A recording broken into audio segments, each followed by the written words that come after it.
या बातमीचे प्रायोजक आहेत मनोरंजन नगरी, लहान मुलांसाठी फुल एन्जॉय पॉइंट, पत्ता होम मैदान, पासपोर्ट ऑफिस समोर, सोलापूर।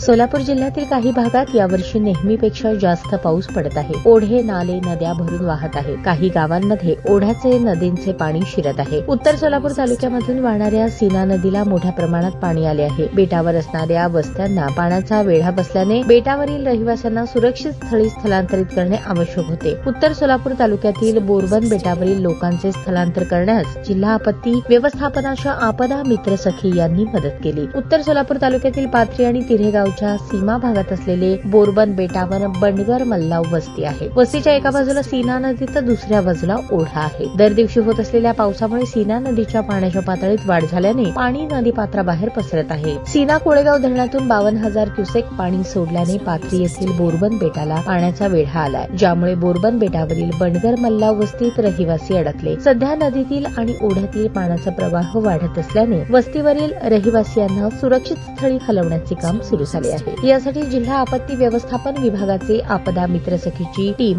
बोटीसह बचाव कार्य करण्यासाठी पाथरी येथे दाखल झाली। बचाव कार्यस्थळी प्रांत अधिकारी सदाशिव पडणे, उत्तर सोलापूर तालुका तहसीलदार निलेश पाटील, जिल्हा आपत्ती व्यवस्थापन अधिकारी शक्तीसागर ढोले, मंडल अधिकारी विजयकुमार माने, ग्राम महसूल अधिकारी पाथरी गीतांजली जाधव, ग्राम महसूल अधिकारी तिऱ्हे विष्णुदास चोरमुले, पोलीस पाटील तिऱ्हे पोपट आजबे, कोतवाल शंकर गायकवाड, पोलीस बनसोडे, स्थानिक पदाधिकारी यांच्या सहकार्याने रहिवाशांना स्थलांतरित करण्यात आले। बेटावर असलेल्या बंडगर मल्लाव वस्तीतील रहिवासींनी दुग्ध व्यवसायामुळे जनावरांना सोडून स्थलांतर करण्यास नकार दिला। प्रशासकीय अधिकारी आणि आपदा मित्र सखी यांच्यामार्फत देण्यात आलेल्या वाढत्या पाण्याची पातळी आणि त्यामुळे पुढे येणाऱ्या समस्यांच्या माहितीमुळे स्थलांतर करण्यास काही रहिवाशांनी तयारी दर्शवली। यात महिला, बालके, विद्यार्थी, वयोवृद्ध यांना प्राधान्य देण्यात आले। स्थलांतर करण्यास तयार झालेल्या 30 रहिवाशांना आपदा मित्र सखी यांनी बोटीच्या साहाय्याने एका किनाऱ्यावरून दुसऱ्या किनाऱ्याकडे स्थलांतरित केले।